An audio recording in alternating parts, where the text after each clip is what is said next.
और एक बड़ी खबर इस वक्त सड़क पर नमाज पर सीएम योगी का स्टेटमेंट, नमाज की जगह ईदगाह या मस्जिद, सड़क नहीं, सुविधा के लिए अनुशासन का पालन करें।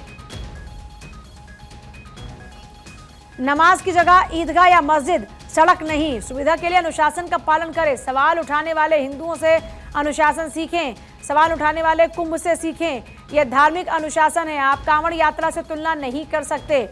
सड़क पर नमाज पर सीएम योगी का स्टेटमेंट, नमाज की जगह ईदगाह या मस्जिद, सड़क नहीं। नीलेश मेरे साथ इस वक्त जुड़ गए हैं। नीलेश, एक बार फिर से इस बात को दोहराते नजर आते हैं कि ईदगाह मस्जिद जगह है नमाज की, सड़क नहीं। मुख्यमंत्री योगी दोहराते नजर आते हैं। नीलेश, देखिए, बिल्कुल आपको बता दूं कि उत्तर प्रदेश के मुख्यमंत्री योगी आदित्यनाथ समय समय पर ये जरूर कहते दिखे हैं कि ईद की नमाज हो या जुमे की नमाज हो, सड़क पर पढ़ना बिल्कुल ठीक नहीं है, क्योंकि आपके पास पहले ही पर्याप्त मात्रा में ईदगाहों में, मस्जिदों में जगह होती है जहां जमात एक साथ बैठकर नमाज अदा करती है। कांवड़ियों की तुलना अगर जो है नमाजियों से करते हैं तो ऐसे में ये बिल्कुल ठीक नहीं है, क्योंकि कांवड़ यात्रा कई किलोमीटर लंबी निकलती है, जो एक जगह पर होना जिसका संभव ही नहीं, क्योंकि जो कांवड़िए होते हैं वो गंगा से गंगा जल भरते हैं, उसके बाद सैकड़ों किलोमीटर पैदल चल के शिवालयों तक वो जल पहुंचाया जाता है। जबकि मस्जिदों में ऐसी व्यवस्थाएं नहीं होती कि एक मस्जिद से दूसरे मस्जिद तक आपको पैदल चलकर जाना हो, वहां पर आपको नमाज पढ़ना हो। जो जमात होती है वो आसपास के लोग होते हैं या बाहर से आए हुए ठहरे हुए लोग होते हैं, वो एक निश्चित जगह पर नमाज अदा करते हैं। तो ऐसे में सरकार का जो ये फैसला है उसको तमाम धर्मगुरुओं ने भी उसका सम्मान किया, क्योंकि राजधानी लखनऊ में अगर हम कल की बात करें तो कल ईद की नमाज अलग अलग जगहों पर पढ़ी गई और कहीं पर भी कोई रोड पर जो है इस तरीके की व्यवस्थाएं नहीं दिखी कि कोई भी नमाजी रोड पर नमाज पढ़ रहा हो।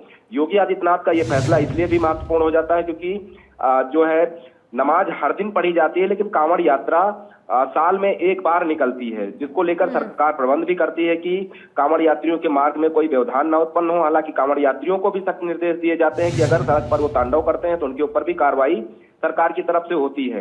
कांवड़बाज यात्रियों को चलने के लिए दिशा निर्देश भी होते हैं कि आप सड़क के एक छोर चलेंगे, यानी कि यातायात बाधित आप भी नहीं करेंगे, चाहे जिस धर्म से आते हो, चाहे जिस मजहब से आपका वास्ता हो। लेकिन अगर आप जो है व्यवधान उत्पन्न करते हैं तो उत्तर प्रदेश सरकार आपके ऊपर कार्रवाई करेगी। योगी आदित्यनाथ के फैसले अपने आप में इसलिए भी महत्वपूर्ण हो जाते हैं क्योंकि वो सबका साथ, सबका विकास और सबका विश्वास करने की बात करते हैं। कल ईद का पर्व देश भर में धूमधाम के साथ मनाया गया और कल भी देखने को मिला कि उत्तर प्रदेश के मुख्यमंत्री योगी आदित्यनाथ ने सबसे पहले मुस्लिम समाज के लोगों को ईद की शुभकामनाएं दी, जो ये बताता है कि योगी आदित्यनाथ के लिए चाहे वो हिंदू हो या मुस्लिम हो, सभी बराबर हैं। वो कहते हैं कि उत्तर प्रदेश की जनता उनका परिवार है। तो ऐसे में ये निर्णय योगी आदित्यनाथ का महत्वपूर्ण है कि अगर जो नमाजी हैं वो ईदगाहों में, मस्जिदों में अपनी नमाज पढ़ें, और जो कांवड़ यात्री हैं उनकी तुलना इसलिए भी नहीं की जा सकती। मान लीजिए कोई कांवड़ यात्री मेरठ का है और वो हरिद्वार से गंगा जल लाकर मेरठ के शिवालय में चढ़ाना चाहता है, तो वो संभव नहीं है कि वो मेरठ में बैठा रहे और गंगा जल हरिद्वार से आ जाए। इसके लिए उसको पैदल चलना पड़ेगा, पैदल चलकर वो हरिद्वार जाएगा, वहां से गंगा जल भरेगा और गंगा जल भरने के बाद फिर उसी मार्ग से पैदल ही मेरठ तक आएगा और मेरठ के शिवालयों में गंगा जल से शिव जी का अभिषेक करेगा। तो ये अपने आप में एक अलग परंपरा है और नमाज पढ़ना एक अलग मतलब कुल मिलाकर नीलेश ये कह सकते हैं कि जो लोग ये कह रहे थे कि सड़कों पर हिंदू कई कार्यक्रम भी तो होते हैं उनके, ऐसे में ना उनको इजाजत कि आप लॉ एंड ऑर्डर की सिचुएशन को खराब करें या आप किसी तरीके से जाम की समस्या पैदा करें। बहुत ही स्पष्ट संदेश दे दिया सीएम योगी ने। आदित्यनाथ का स्पष्ट संदेश हमेशा से रहा है, चाहे वो कांवड़ यात्री हो, नमाजी हो, जमात में शामिल होने वाले लोग हों, जुलूस निकालने वाले लोग हों, कि किसी भी व्यवस्था के तहत अगर किसी आम जनता को परेशानी होती है तो सरकार बिल्कुल उस परेशानी को बर्दाश्त नहीं करेगी और परेशानी खड़े करने वाले लोगों के ऊपर कार्रवाई करेगी।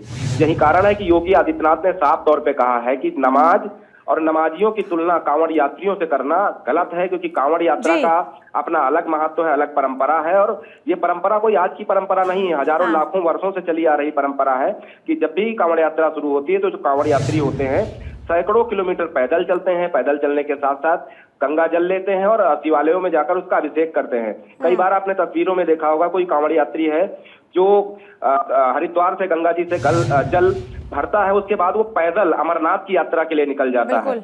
ऐसे में ये कहा जाए कि अगर उस पैदल यात्री को जो हरिद्वार से जिसने यात्रा शुरू की और वो अमरनाथ जा रहा है तो उसको रास्ते में रोक देना ये बिल्कुल गलत रहेगा, क्योंकि वो दूसरा मार्ग उसके लिए बना ही नहीं है। क्योंकि अक्सर देखा गया है कि इससे पहले हमारे तमाम पुरातन कथाओं में भी देखा गया कि श्रवण कुमार ने किस तरीके से अपने माता पिता को अपने कंधे पर बैठाकर जो है उनको यात्रा कराई। तो ये अपने आप में हमारी परंपरा रही है, सनातन की परंपरा रही। खूबसूरती भी यही है कि जाहिर तौर पर किसी के साथ जो है व्यवहार नहीं करते हैं, रास्ते में जो है जाम लगाने की कोशिश नहीं करते हैं, वो अपने मार्ग पर चलते जाते हैं और जलाभिषेक करने के लिए अपने शिवालयों तक पहुंचते हैं। तो योगी आदित्यनाथ सरकार भी लगातार जो है ये व्यवस्थाएं करती है कि जब कांवड़ यात्री निकले तो उनके ऊपर पुष्प वर्षा की जाए, क्योंकि वो सनातन का महापर्व होता है। और ऐसे में अगर हम इस्लाम को देखें तो इस्लाम को लेकर भी योगी आदित्यनाथ ने साफ तौर पर निर्देश दिए कि चाहे जुमे की नमाज हो, अलविदा की नमाज हो या फिर ईद की नमाज हो, ऐसे में ईदगाहों के पास, मस्जिदों के पास साफ सफाई की बेहतर व्यवस्था की जाए। ठीक है नीलेश, बहुत ही शुक्रिया आपका पूरी जानकारी के लिए।